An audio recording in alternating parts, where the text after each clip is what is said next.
Lettre de l'École internationale 5.12 Évagre, moine origéniste, par Kim Nataraja. Évagre, que j'ai cité à de nombreuses reprises, fut l'un des pères du désert les plus influents, notamment celui qui eut le plus d'influence sur Jean Cassien. Laissez-moi vous dire un peu qui il était. Il naquit à Ibora, sur les rives de la mer Noire, dans la région du Pont, en 346 après Jésus-Christ. Son père était un évêque local. Près de chez lui se trouvait la maison familiale de saint Basile, de son frère cadet saint Grégoire de Nice et de leur sœur Macrine. Les deux frères ainsi qu'un ami proche, Grégoire de Naziance, furent appelés les pères cappadociens et Évagre connut donc leur influence dès son jeune âge. Il envisagea de devenir moine, mais il était plus attiré par la vie intellectuelle stimulante de Constantinople.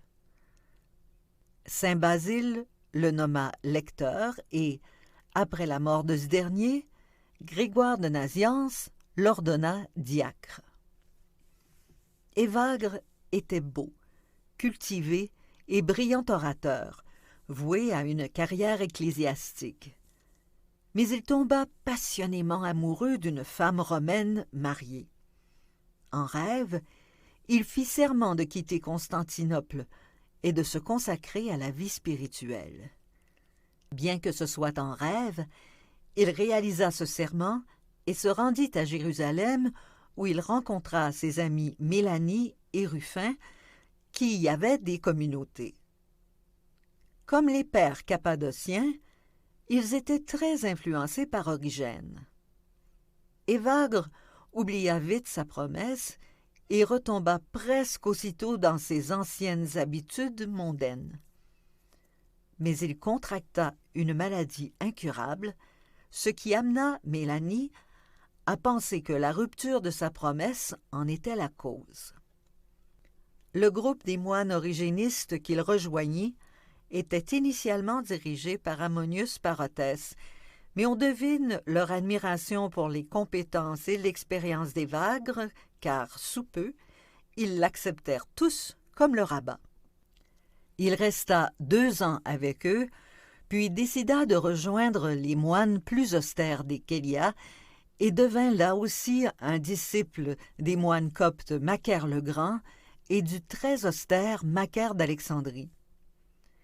Il fut donc à nouveau un pont, d'une part entre la théologie et la contemplation, comme nous l'avons vu, d'autre part entre les moines origénistes et coptes. Dans ses écrits, il associa la sagesse des deux groupes. Une fois installé au Kélia, il n'eut plus l'ambition de s'élever dans la hiérarchie de l'Église. Il refusa de devenir évêque et vécut là 14 ans jusqu'à sa mort en 399. Ces deux groupes, dont la sagesse était fondée sur une prière contemplative profonde, se ressemblent beaucoup, car leurs paroles viennent du cœur. Mais en surface, il y avait des différences théologiques assez substantielles. Les moines coptes mettaient l'accent sur la foi pure et insistaient sur une interprétation littérale et non réfléchie de l'Écriture.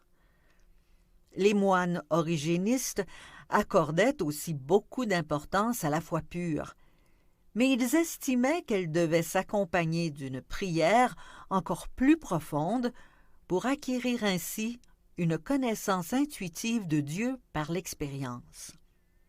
Pour eux, la spiritualité, la force contemplative, en faisaient partie intégrante. Ils avaient également une attitude différente face à l'Écriture. Ils désiraient comprendre plus profondément l'enseignement du Christ.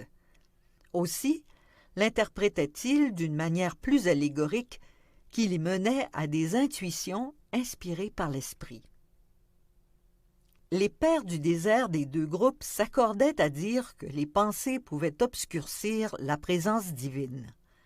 Mais même là, les moines origénistes allaient plus loin et insistaient sur le fait que même les pensées et les images de Dieu devaient être écartées, ce qu'Évagre exprimait ainsi. Quand vous priez, n'imaginez pas la divinité comme une image formée en vous. Évitez aussi que votre esprit soit impressionné du sceau d'une forme particulière, mais plutôt, libre de toute matière, approchez-vous de l'être immatériel et vous parviendrez à la connaissance. Ce dépouillement progressif de toute image et forme permettait un contact direct avec la Trinité qui n'a pas de forme. C'est ce qu'on appelle l'approche apophatique ou négative de Dieu. C'est un rejet graduel de nos idées et images humaines sur Dieu, puisque celles-ci ne peuvent jamais approcher sa réalité. C'est seulement après avoir fait cela que nous pouvons, par la grâce de Dieu, expérimenter qui est Dieu véritablement.